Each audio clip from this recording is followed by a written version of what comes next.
floor is yours, Mr. Chen. Okay. So good day, ladies and gentlemen. Bonjour, Madame Monsieur. This is my honor and pleasure to share the idea about accelerating broadband rollout for digital Tunisia in the next 30 minutes. It's also very exciting that I'm doing the video streaming from far away of the mainland China to Tunis. So please allow me to introduce myself. At the meantime, because of some of latency, I will ask my dear colleague Marie to do a slide playing. So here you can see my self-introduction. My name is Chen Kuan, and you can call me Arthur. I'm a chief consultant of a national broadband and full fiber development. So in the past 20 years, I spent so much time not only in Huawei but also in Huawei Packer, Alcatel-Lucent, and Nokia. So fortunately, I accumulate a lot of experience in dealing with the major operators and some of the officers from the different countries. So today, I will share 3 topics to explain why a future-proofed digital infrastructure is required for economic recovery. Secondly, what is the best way to roll out a digital infrastructure? And at last, I will try to do some of the idea sharing about how to accelerate the full fiber network deployment. Okay, so how about we go to the next slides?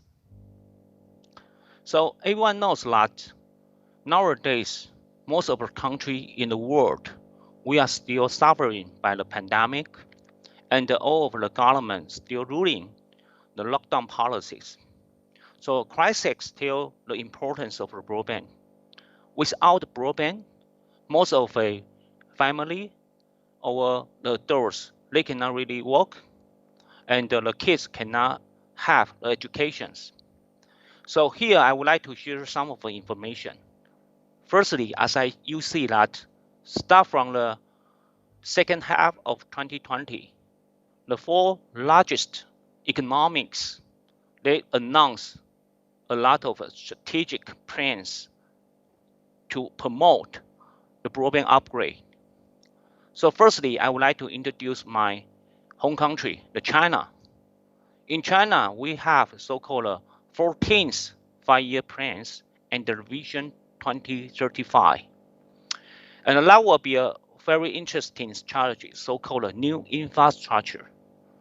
The new infrastructure means the digital one enabled by 5G and the full fiber.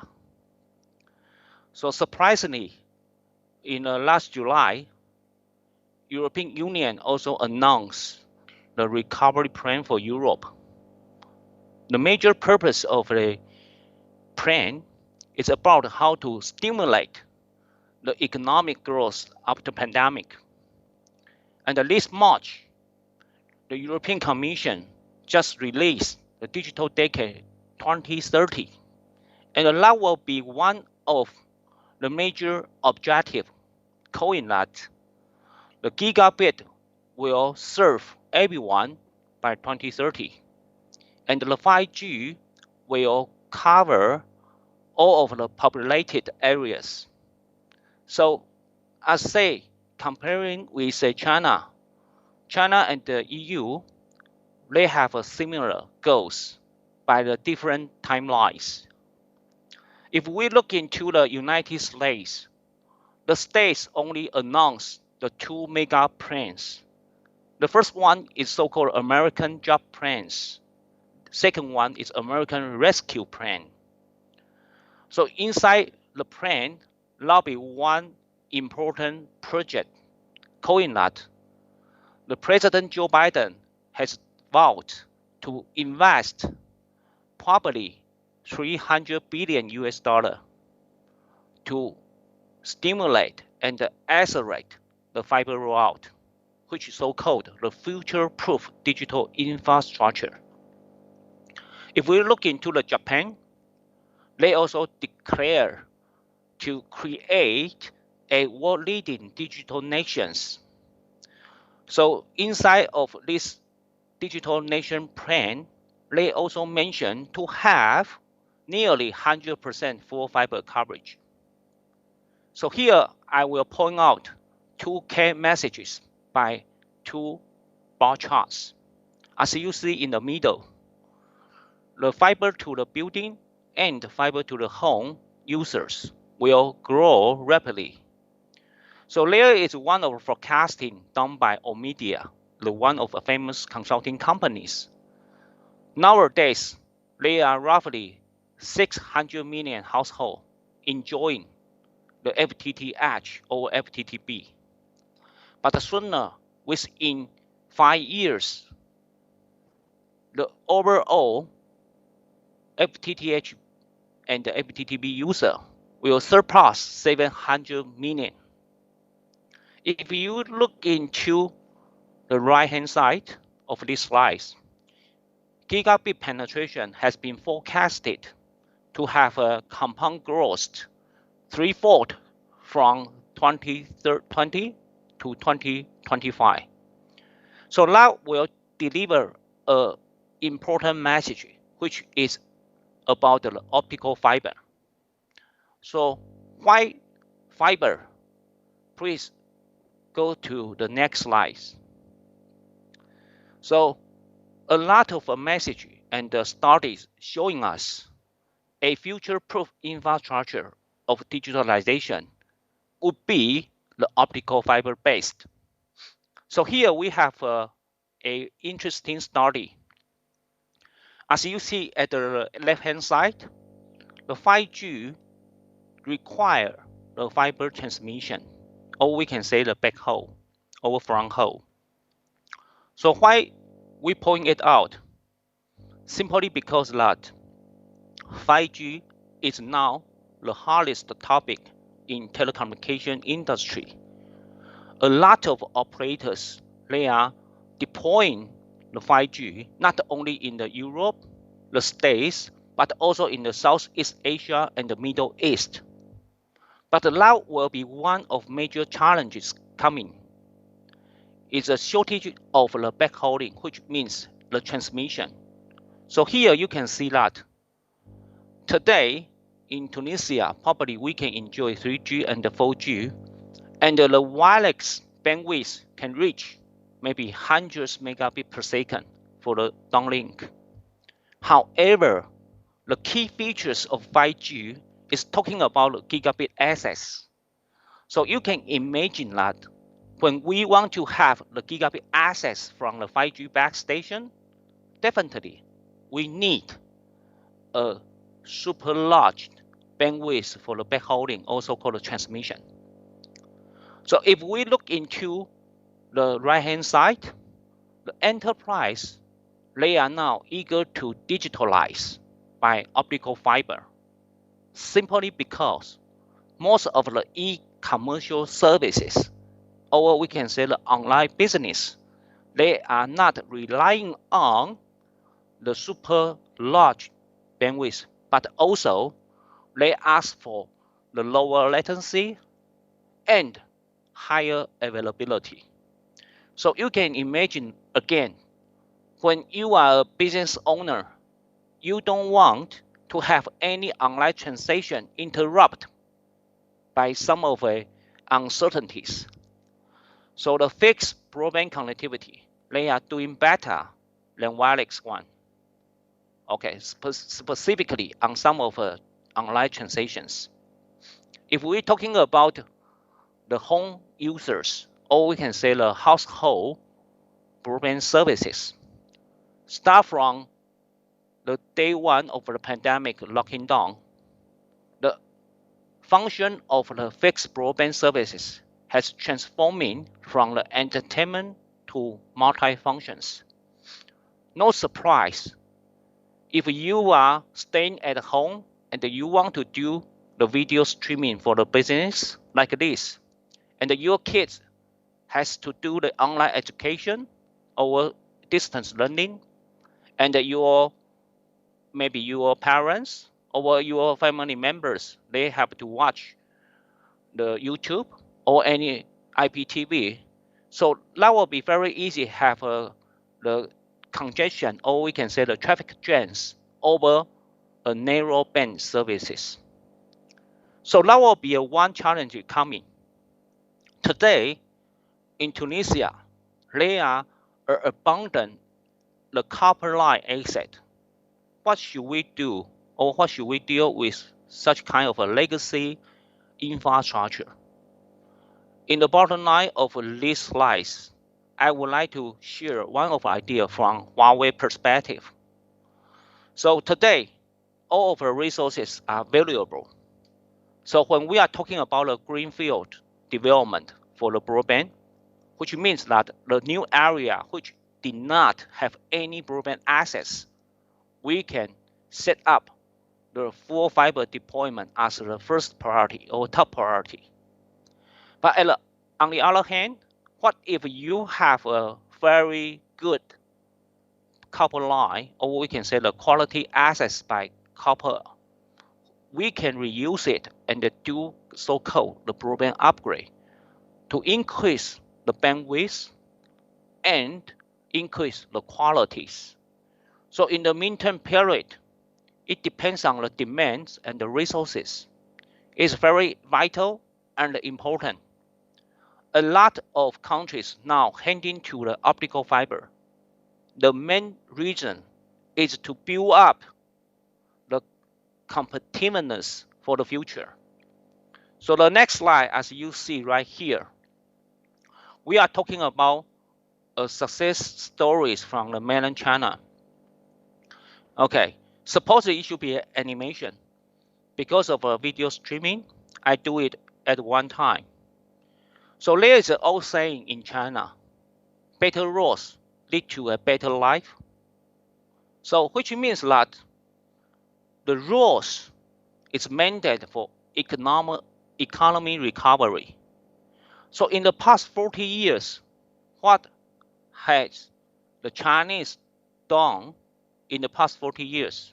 You can see that firstly, we still have to support the physical connect.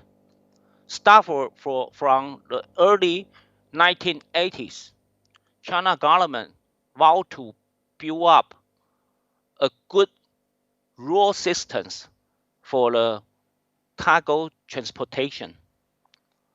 Sooner they shift to the railway system. Then today, I would say the Chinese are crazy for the bullet trains. So you can see that by 2018, there are over, I think there's over 29,000 kilometers railway has been built in mainland China. So what does it mean? It means that the commodity economy and the people, they can be transported very easily. Secondly, we are talking about the cyber connect. Start from the telephone line to copper line, and we have a leap on in 2013, which is a friendly strategy, so-called broadband China, just debuted in 2013. So today, in China, the FTTH coverage is over 93%, and there are over 400 million household users can enjoy the FTTH. The last one is a physical connect, which is about the finance. Start from the cash transaction to the credit card. Even nowadays, is very popular in China. It's a mobile pay. Even now in Africa, everyone knows that will be I think that will be a new one, Mawali, and before that will be one in Kenya, M-Pesa. It's super famous, right? So some people ask me or ask Huawei, how come I spend so much money for the digital infrastructure and there is no returns? The thing is that the three connects has to be concerned that can stimulate the entire digital economies. Larger coverage, better experience, higher speed, and more efficiency will be four key wording. So imagine that nowadays in Tunisia, the people deserve to have a good physical transportation system. Secondly, cyber connect should be ready and should be much better than before. And the sooner we have to concern to provide online transaction to enable the potential of e-commerce. Okay, after talking about this one, we will go to the topic 2. What will be the best way to roll out a digital infrastructure? So here I did a very easy to read slides to tell when we have the same amount of budget, what will be the consequence when we invest into the traditional civil infrastructure versus what if we invest into the next generation ICT infrastructure? So imagine that we have a same amount of the budget. If we put it into the traditional one, definitely we will create more job opportunities. Comparing with put the money into the next gen ICT infrastructure project, probably that will be a very not much job opportunity for the civil worker. However, that will be one of the potential to provide more job opportunity to ICT talents. So everyone knows that the people, or we can say the talents, will determine the possibility of any industries. So here is the key. If we have a long-run strategic plan, we have to think every penny, every money, every cash when we are invest, we are talking about the future things. So ICT talent could be the one to turn over all of the potential of the ICT digitalization and so on in Tunisia. Secondly, when we invest the same amount into the traditional project, no doubt the commodity economy will grow. What if we invest into the next-gen ICT infrastructure? The marginal effect will be the digital economies. This is a very interesting comparison. People always ask, how come we do the digital economy is prior to the commodity one? The thing is quite simple.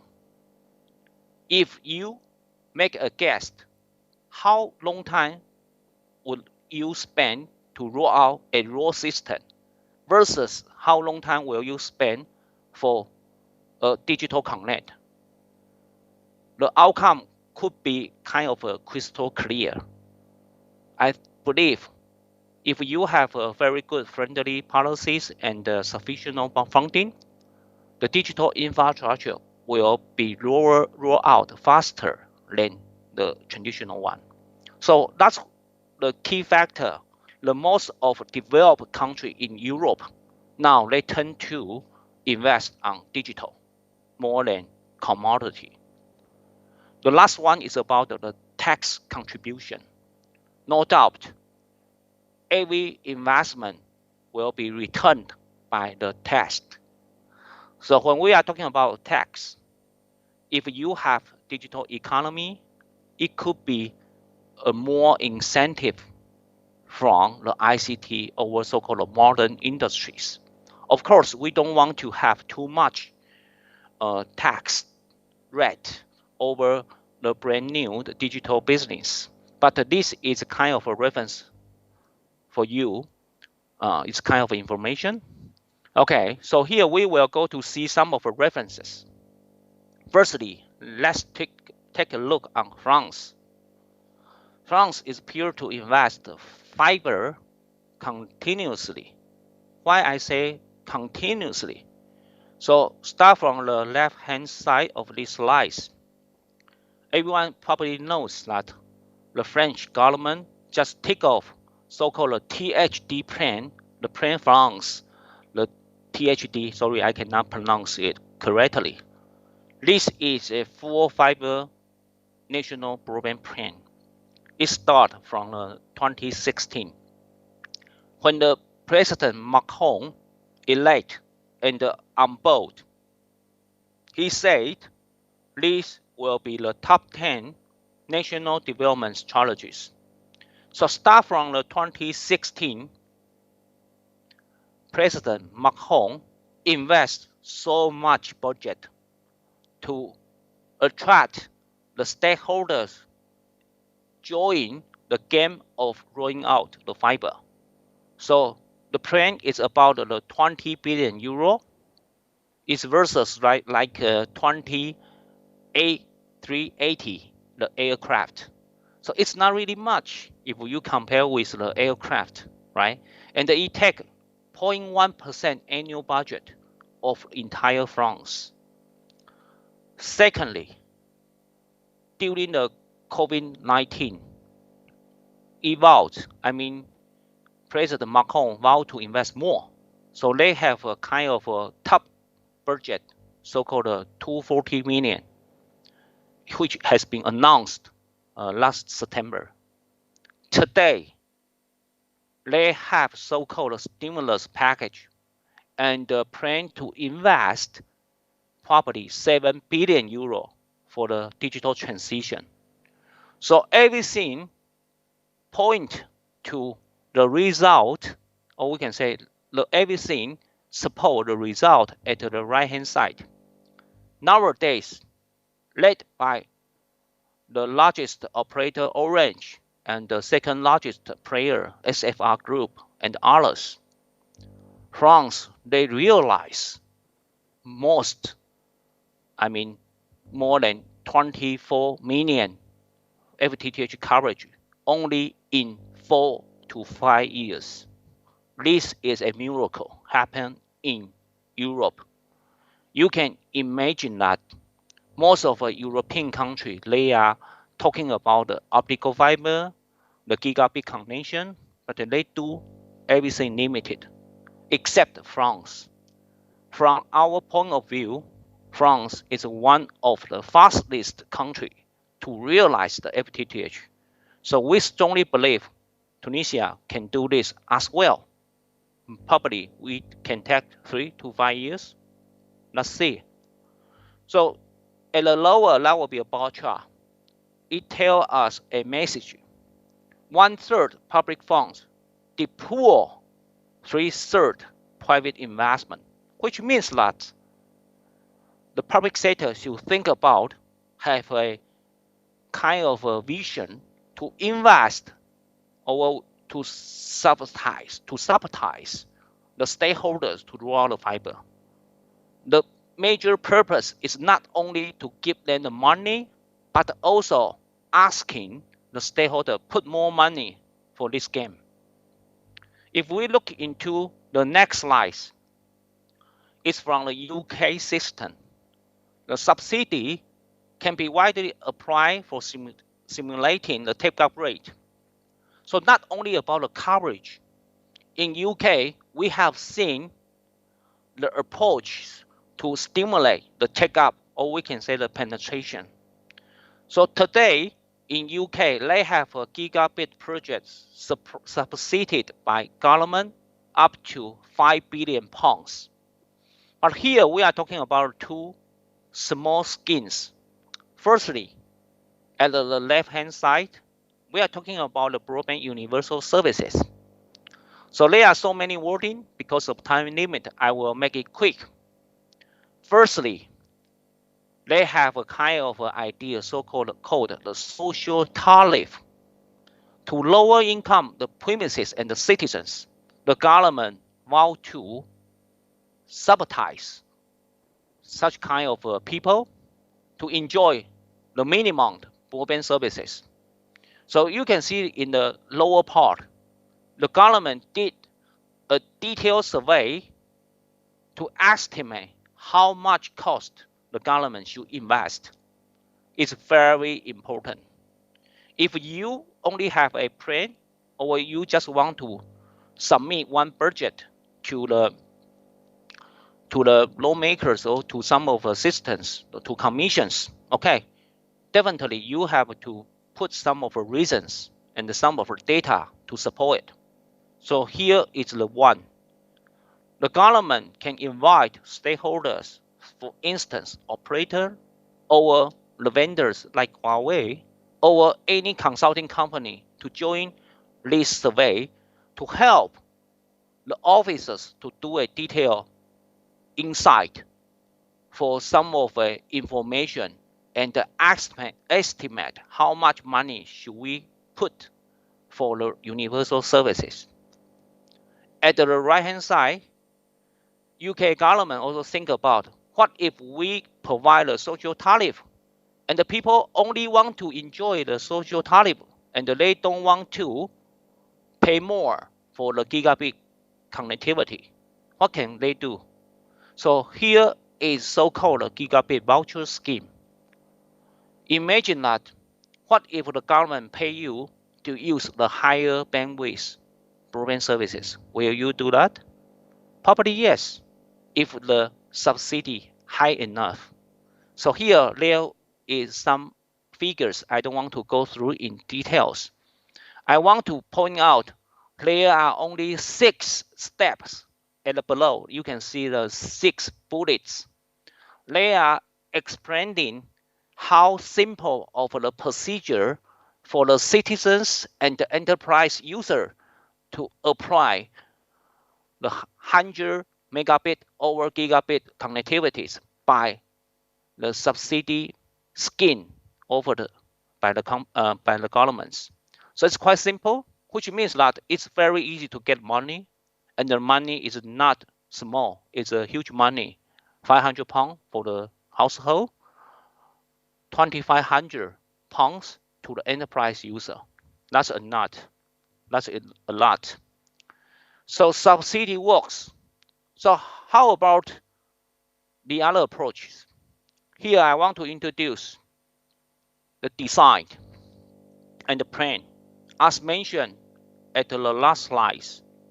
Okay, now we can go to the next slides. Yeah, so as mentioned in the UK, the government has a detailed design to see how many households did not connect or were covered by full fiber. Then they set up the budget for social tariff subsidy. So today, all of the officers or the lawmakers, regulators, we will encounter the one issues. Can we really do a detailed design and plan to see the information, the real information or first-hand information from the market? So there are 4 directions. Can we really do it by grid or district? Nowadays in Tunisia, we have a very good political system to manage the provinces, the districts, even communities. So can we digitalize it? Secondly, can we really prioritize the rural area? In Tunis, the capital, can we tell the operator or players where should we have priorities to roll out the fiber and which area should we upgrade the copper lines? That'll be very interesting. The third one, can we reuse existing resources? Is there any resources available in such target areas? The last one, can we optimize all of the design?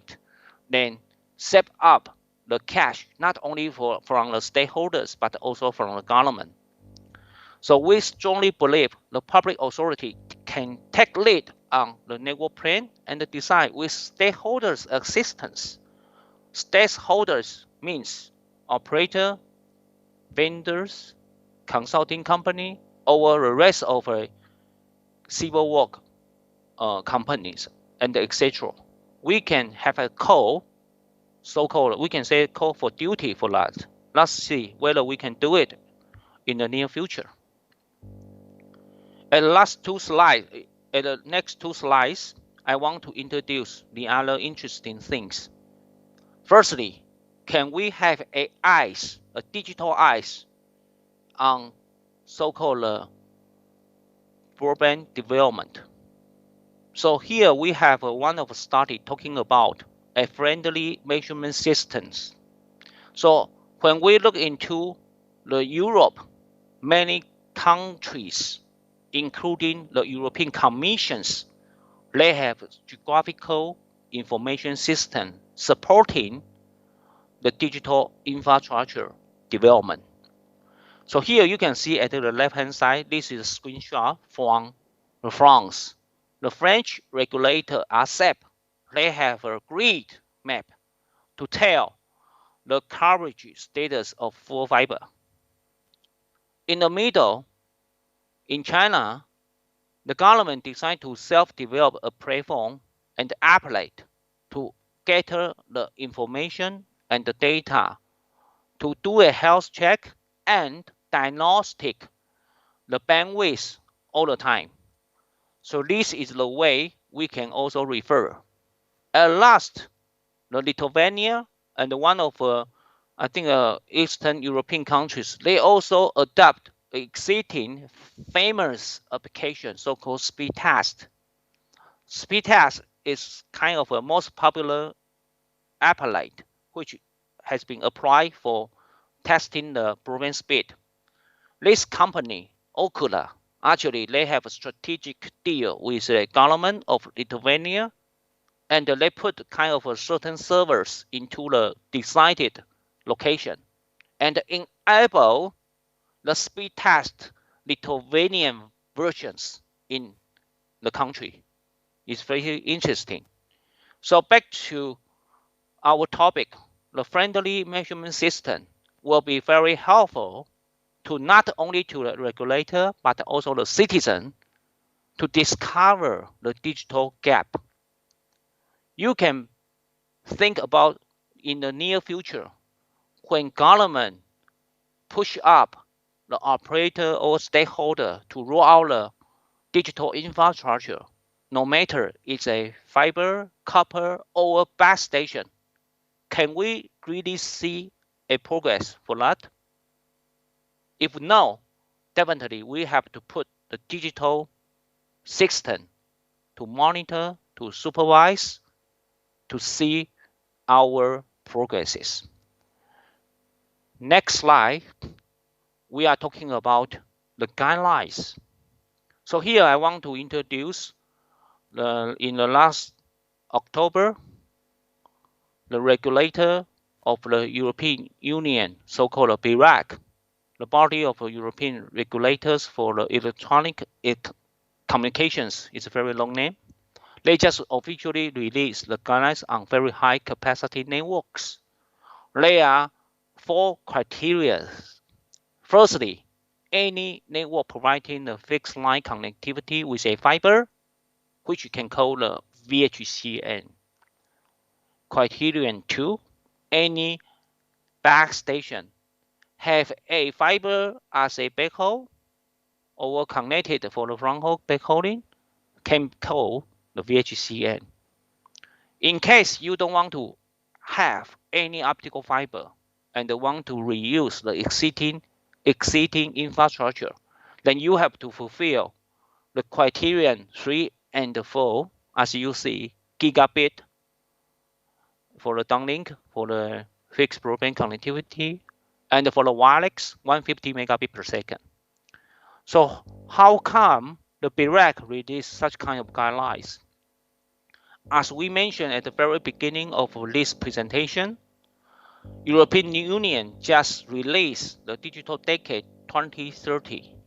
If they want to achieve the goal of the gigabit everywhere, okay, I should say the gigabit everyone, they have to provide the guidelines for all of the member states and every stakeholders in ICT industry of Europe.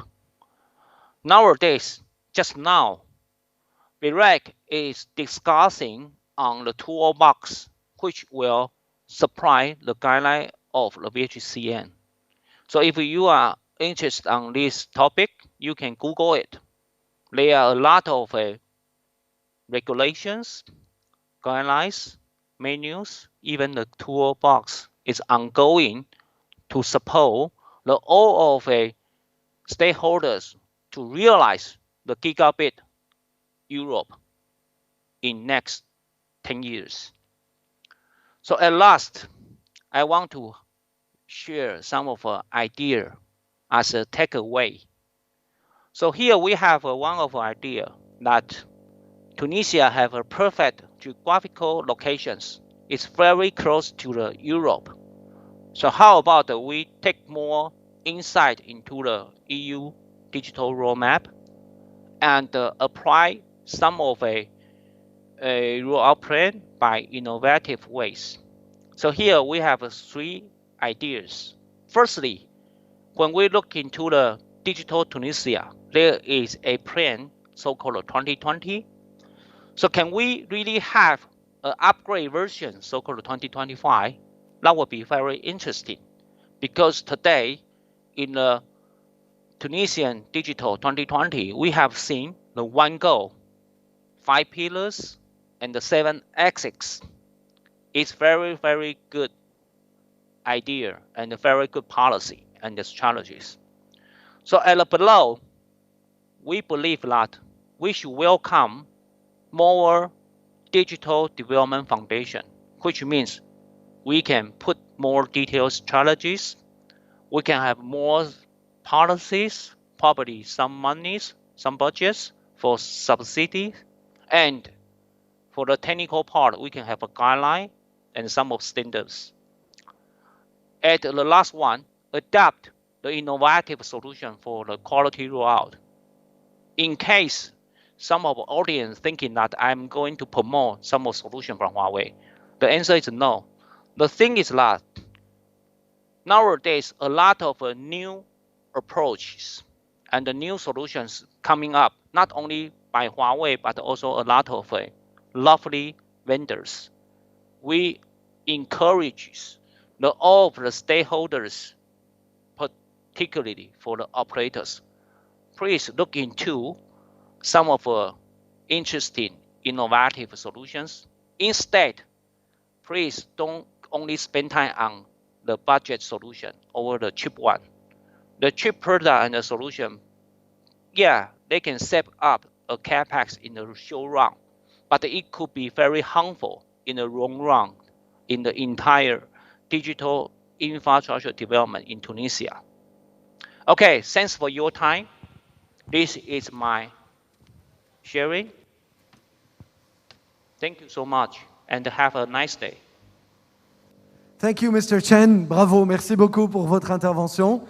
Thank you for staying late with us because I think it's later than 10 p.m. in China. So thank you very much for staying with us. Merci beaucoup. Merci beaucoup. Very interesting presentation. Bye-bye. And I really like the part that is focused really on the Tunisian market. Donc c'était vraiment un vrai focus sur la construction des bâtiments digitaux haut débit en Tunisie. Merci, Monsieur Chen, pour cette présentation. Il avait tard, il est plus de 22 heures en Chine. Il était en direct des headquarters de Huawei en Chine. Merci beaucoup.